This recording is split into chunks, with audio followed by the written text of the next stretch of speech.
मुख्यमंत्री देवेंद्र फडणवीस के जन्मदिन के उपलक्ष्य में सोलापुर जिले के बार्शी शहर में एक विशेष और प्रेरणादायक पहल के रूप में विशाल रक्तदान शिविर का आयोजन किया गया।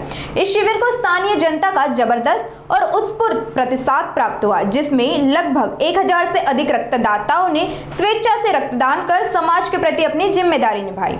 सोलापुर जिले के बार्शी में मुख्यमंत्री देवेंद्र फडणवीस के जन्मदिन के अवसर पर एक विशाल रक्तदान शिविर का आयोजन किया गया, जिसमें करीब 1000 लोगों ने स्वेच्छा से रक्तदान किया।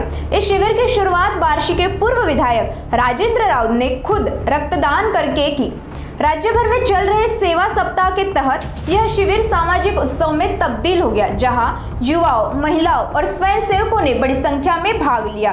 यह शिविर सामाजिक सेवा और रक्त की आवश्यकता को एक साथ जोड़ने वाली एक प्रेरणादायक पहल साबित हुआ। निश्चितपणे आज मी सुरुवातीला माननीय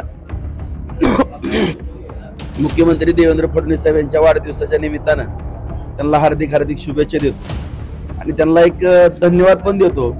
खऱ्या अर्थानं आपण पाहतो की सर्वजणच म्हणजे माझ्या सहित कुठलाही वाढदिवस आला की जाहिराती किंवा इतर गोष्टीकडे जास्त लक्ष असते किंवा इतर कार्यक्रम, परंतु माननीय साहेबांनी या ठिकाणी स्वतः सर्वांना सूचना दिल्या की वाढदिवस माझा साजरा करत असताना कुठल्याही जाहिराती किंवा गाजावाजा न करता आज राज्यामध्ये देशामध्ये रक्ताचा थोडा तुटवडा जाणवतोय।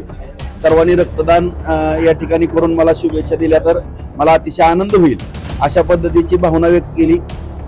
अत्यंत कौतुकास्पद ही भावना त्यांनी व्यक्त केली, त्याबद्दल त्यांना धन्यवाद देतो।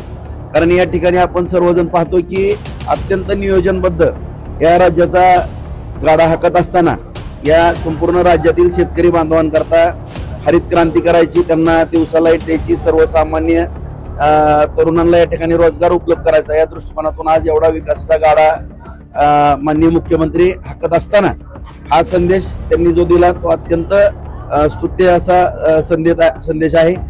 बार्शीकरांच्या वतीने सुद्धा मी त्यांना हार्दिक शुभेच्छा व्यक्त करत असताना सर्व बार्शी तालुक्यातील जनतेला सुद्धा नम्रतेची विनंती करतो की आज या ठिकाणी आम्ही रक्तदान शिबिरामध्ये सहभागी होत असताना स्वतः